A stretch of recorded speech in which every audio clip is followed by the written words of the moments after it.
कल प्रधानमंत्री जी ने अपने भाषण में विपक्ष के बारे में बोला था कि विपक्ष आंदोलन की बात कर रहा है,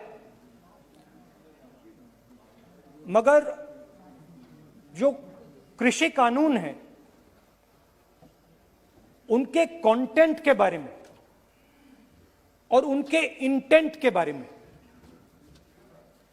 विपक्ष नहीं बोल रहा है। तो मैंने सोचा आज प्रधानमंत्री जी को खुश करें और जो 3 किसान के बिल हैं, खेती के बिल हैं, उनके कंटेंट का और इंटेंट का की बात करें। हाँ, बजट पे बोलेंगे। आप शांत हो जाइए प्लीज। मालूम है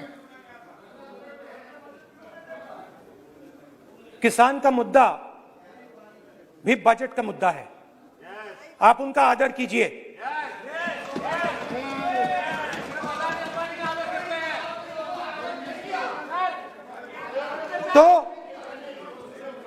तो बात है कि इन 3 कानूनों का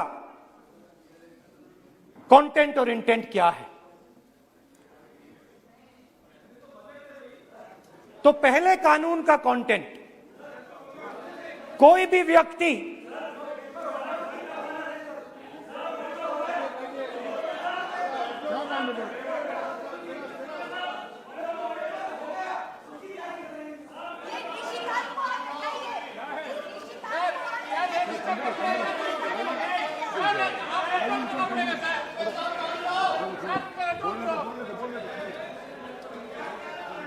तो पहले कानून का कंटेंट क्या है?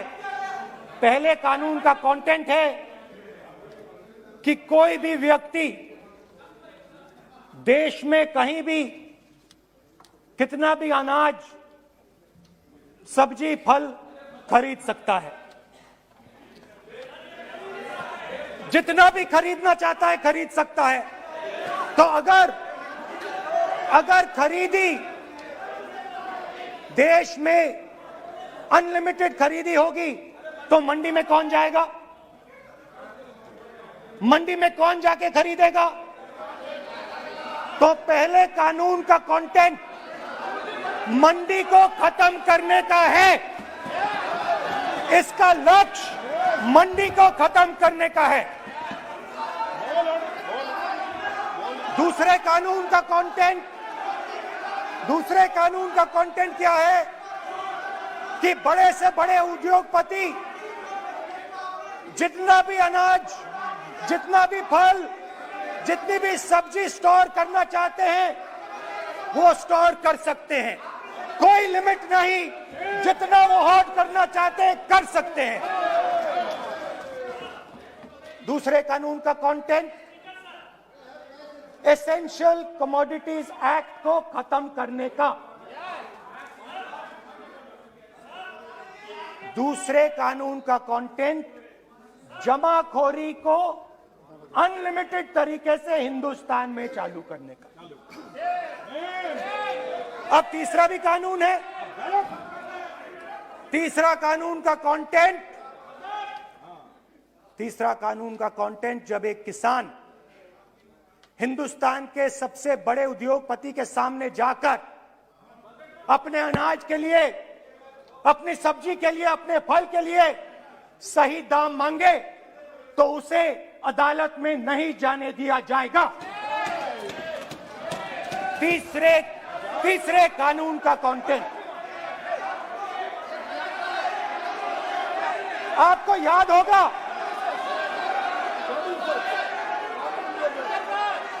स्पीकर सर,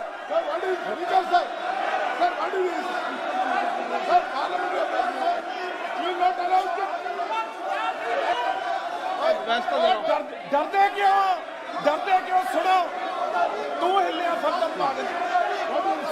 अपने स्पीकर सर, दादा स्पीकर सर, आप बजट फैमिली प्लानिंग का आप बजट पर बात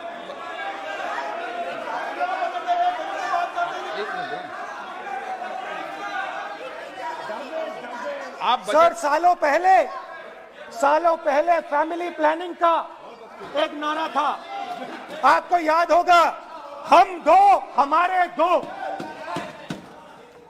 अब मैं इंटेंट की बात करता हूं, कानून के इंटेंट की बात। आज क्या हो रहा है, जैसे कोरोना दूसरे रूप में आता है, वैसे ही ये नारा दूसरे रूप में आया है। आज इस देश को 4 लोग चलाते हैं। आप बजट पर चर्चा कर लें। बजट पे कर रहा हूं सर, बजट पे आ रहा हूं। 4 लोग चलाते हैं, हम दो बता दिया। और हमारे दो। जैसे उस टाइम नाम सब जानते हैं, नाम सब जानते हैं। नो आप बोलो। आप डिस्टर्बेंस मत हम करिए। दो हमारे दो। ये किसकी सरकार है? हम दो हमारे दो की। माननीय सदस्य इधर। तो आप आसन को पहले संबोधित करें। कानून का इंटेंट बताता हूं। आप आसन को संबोधित करें। पहले कानून का इंटेंट माननीय सदस्य, आप आसन को कि हमारे संबोधित दो करें। मित्रों में से एक जो सबसे बड़ा मित्र है, उसको पूरे हिंदुस्तान के अनाज, फल और सब्जी को बेचने का अधिकार। यह है पहले कानून का इंटेंट। नुकसान किसका होगा? नुकसान ठेले वालों का होगा, नुकसान छोटे व्यापारियों का होगा, नुकसान जो लोग मंडी में काम करते हैं, लाखों लोग, उनका होगा। अब चलिए दूसरे कानून की इंटेंट की बात करते हैं। दूसरा कानून का इंटेंट दूसरे मित्र की मदद करने का है। दूसरे मित्र को पूरे देश में अनाज, फल और सब्जी की स्टोरेज की मोनोपोली दी जा रही है। आज दूसरा मित्र 40% हिंदुस्तान का अनाज अपने साइलों में रखता है। ये कांग्रेस पार्टी की बैठक नहीं है, ये सदन है। फल और सब्जी अगर बजट में साइलोज में रखेगा। ये सभा नहीं है। प्रधानमंत्री कहते हैं सर मैं अध्यक्ष जी आपको कहना चाहता हूँ, जब आपने बजट के लिए चर्चा के लिए पुकारा, मैं बता रहा हूँ, एक मिनट बैठिए। माननीय सदस्य, आज बजट पर चर्चा है, मैं आग्रह करता हूँ। प्रधानमंत्री कहते हैं आप बजट पर ही कि अपनी बात मैंने करें। ऑप्शन दिया है। हाँ, आपने ऑप्शन दिया है। 3 ऑप्शन दिए हैं। पहला ऑप्शन भूख, दूसरा ऑप्शन बेरोजगारी, तीसरा ऑप्शन आत्महत्या। ये 3 ऑप्शन आपने दिए हैं। अब देखिए मामला क्या है। मामला ये है कि हिंदुस्तान का सबसे बड़ा बिजनेस, सबसे बड़ा व्यापार एग्रीकल्चर का है। अब बजट 40% आबादी इस पे जीती है, इससे जीती है। 40 लाख करोड़ रुपए का धंधा है। इसमें किसानों को फायदा मिलता है,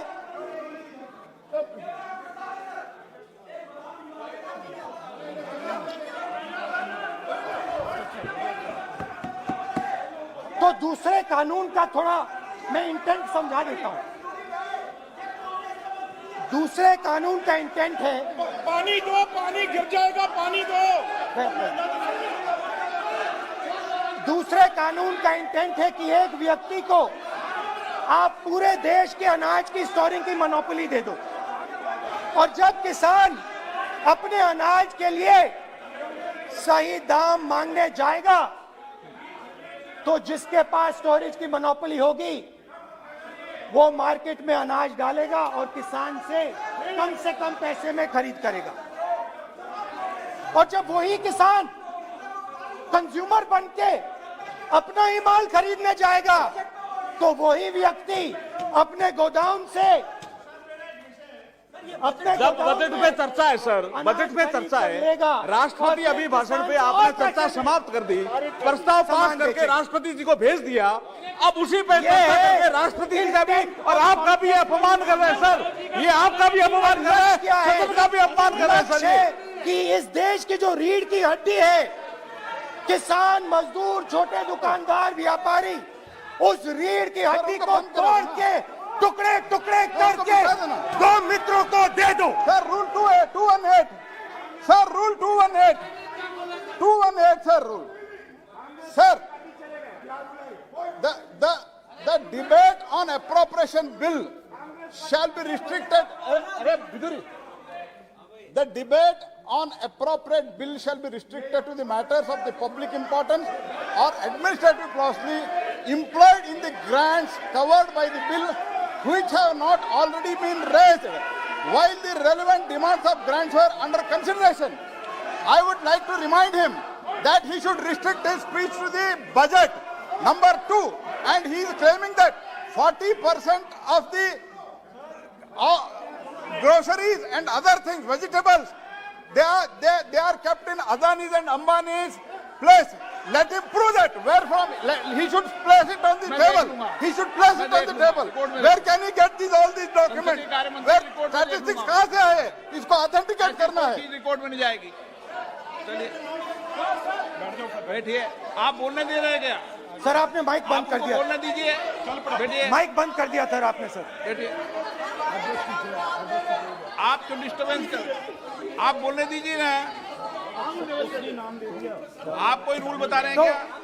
आप कोई रूल बता रहे हैं? अधीर रंजन जी, अधीर रंजन जी, अधीर रंजन जी को बता जाए।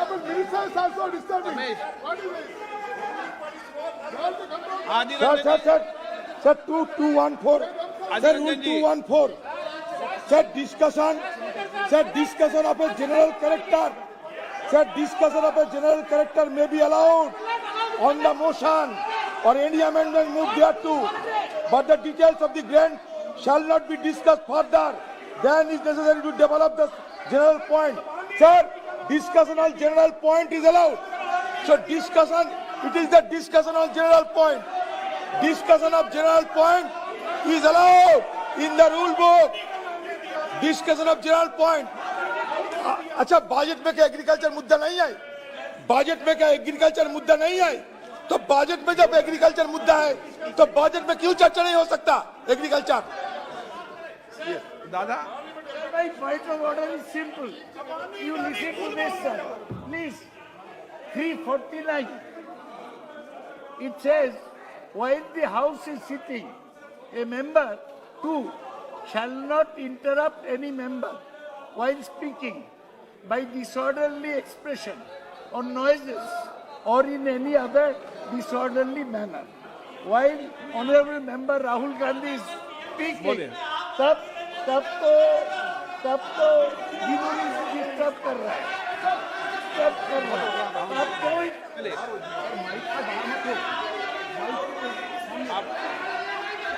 आज ये क्या कल नहीं था क्या? कल नहीं था?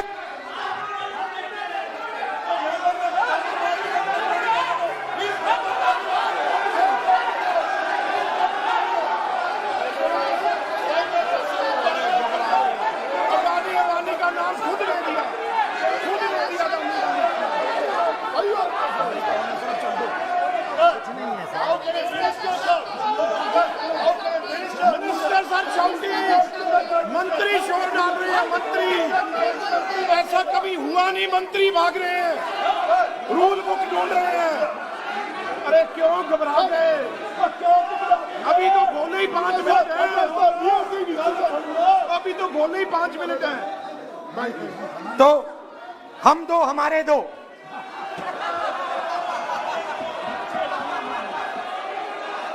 वो आपको याद होगा, वो फोटो होती थी 4, हम दो हमारे दो।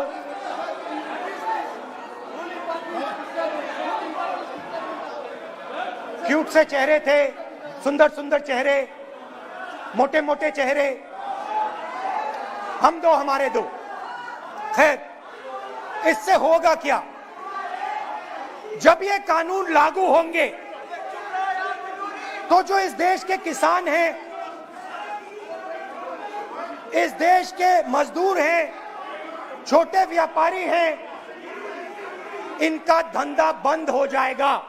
इनमें से किसानों की खेत चली जाएगी, किसान को सही दाम नहीं मिलेगा, छोटे दुकानदारों की दुकान बंद हो जाएगी और सिर्फ दो लोग, हम दो और हमारे दो इस देश को चलाएंगे। हिंदुस्तान का फूड सिक्योरिटी का सिस्टम है वो नष्ट हो जाएगा और पहली बार सालों बाद एक बार फिर पहली बार हिंदुस्तान के लोगों को भूख से मरना पड़ेगा। रूरल इकोनॉमी नष्ट हो जाएगी और ये देश रोजगार नहीं पैदा कर पाएगा। ये नई चीज नहीं है, ये आप मत सोचिए कि ये नया अटेम्प्ट है, पहला अटेम्प्ट है। ये पहला नहीं है, ये काम प्रधानमंत्री ने हम दो हमारे दो के लिए पहले नोटबंदी में शुरू किया था। पहली चोट नोटबंदी थी। आइडिया किया था गरीबों से, किसानों से, मजदूरों से उनका पैसा लो, बैंक में डालो और हम दो हमारे दो के जेब में डालो। स्मॉल मीडियम सेक्टर को खत्म कर दिया, किसानों को बर्बाद कर दिया। वहां नहीं रुके, फिर गए जीएसटी, गब्बर सिंह टैक्स, 5 अलग अलग टैक्स और फिर से उन्हीं बेचारों पर आक्रमण, उन्हीं किसानों पर, उन्हीं मजदूरों पर, उन्हीं व्यापारियों पर आक्रमण। फिर कोरोना आता है। कोरोना के समय मजदूर चिल्ला चिल्ला के कहते हैं हमें बस का टिकट दे दीजिए, हमें ट्रेन का टिकट दे दीजिए। नहीं नहीं नहीं, तुम्हें नहीं मिलेगा, तुम पैदल घर जाओगे। एक मिनट माननीय सदस्य प्लीज। मगर टैक्स माफ जरूर होगा, माननीय सदस्य जरूर होगा। माननीय सदस्य 5-10 उद्योगपतियों को टैक्स होगा। माननीय सदस्य प्लीज एक मिनट बैठिए, एक मिनट बैठिए। मैं माननीय सदस्य से भी आग्रह कर रहा हूं, इधर भी आग्रह कर रहा हूं। माननीय सदस्य, आज बजट पर चर्चा है।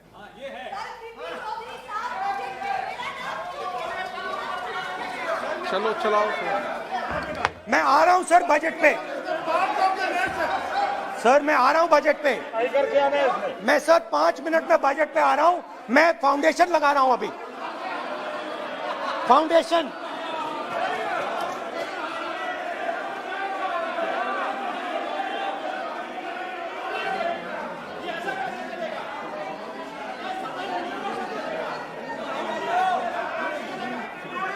तो पहले नोटबंदी, फिर जीएसटी, फिर कोरोना के समय उन्हीं 4, 5, 10 लोगों को पूरा का पूरा कर्जा माफ, 10 लाख करोड़ रुपए जो भी था कर्जा माफ।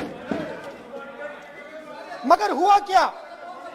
हिंदुस्तान का रोजगार का जो सिस्टम है, जो स्मॉल एंड मीडियम इंडस्ट्री है, वो खत्म हो गई। आज ये देश रोजगार नहीं पैदा कर सकता है, सीधी सी बात।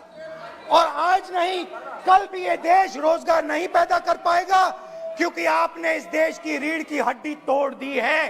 किसान की, मजदूर की, छोटे दुकानदार की, स्मॉल मीडियम बिजनेस की रीढ़ की हड्डी तोड़ दी।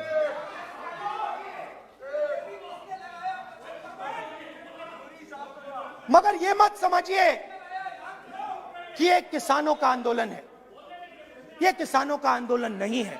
आपको बात अभी समझ नहीं आई है। ये देश का आंदोलन है और ये किसान सिर्फ रास्ता दिखा रहा है। किसान अंधेरे में टॉर्च दिखा रहा है और एक आवाज से ये पूरा देश उठने वाला है।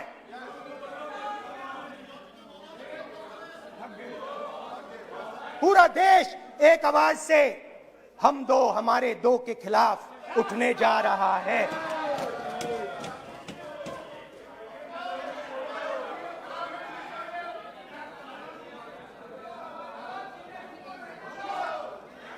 और ये याद रखिए, मैं कह रहा हूं, लिख के ले लीजिए। आप सोचते हो कि हिंदुस्तान के किसान को, मजदूर को, छोटे दुकानदार को अपने पैसे से, अपने धन से परे कर सकते हो। ये आप सोचते हो, आप ये सोचते हो। आप लिख के ले लो मुझसे, किसान 1 इंच पीछे नहीं हटने वाला है। किसान आपको हटा देगा, मजदूर आपको हटा देगा, छोटा दुकानदार आपको हटा देगा, मगर वो पीछे 1 इंच नहीं हटने वाला। आपको कानून वापस लेना ही पड़ेगा। अब बात करते हैं बजट की। जब बजट पर बातचीत करने की बात उठी थी, प्रेसिडेंट एड्रेस पे बात करने की बात उठी थी, तो हमने कहा था, विपक्ष ने कहा था, हमें किसानों के आदर करने के लिए किसानों के सब्जेक्ट पे अकेला बोलने दीजिए, एक साथ हम सब मिलकर किसानों के मुद्दे पे बोलेंगे। स्पीकर सर ने सरकार से पूछा और सरकार ने कहा नहीं, किसानों के मुद्दे पर चर्चा नहीं होगी, बजट पे होगी और प्रेसिडेंट एड्रेस पे होगी, अलग चर्चा किसान के मुद्दे पे नहीं हो सकती। तो प्रोटेस्ट में मैं कह रहा हूं, मैं बजट पे आज यहां टिप्पणी नहीं करने वाला हूं। मैं आज सिर्फ किसान के मुद्दे पे बोलूंगा और उसके बाद मैं अपना मुंह चुप कर दूंगा। अंत में मैं कहना चाहता हूं कि जो 200 किसान शहीद हुए, उनको इन लोगों ने श्रद्धांजलि नहीं दी। मैं सब सांसदों से कहना चाहता हूं, मैं अपने भाषण के बाद 2 मिनट शहीदों के लिए मौन रहूंगा। आप मेरे साथ खड़े हो जाइए। धन्यवाद।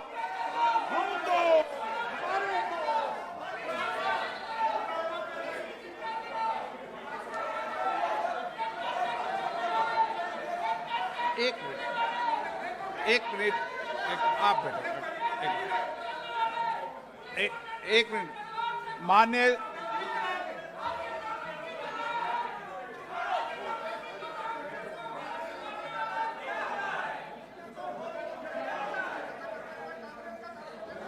मान्य सदस्यगण, प्लीज बैठिए, मान्य, प्लीज बैठिए। मान्य सदन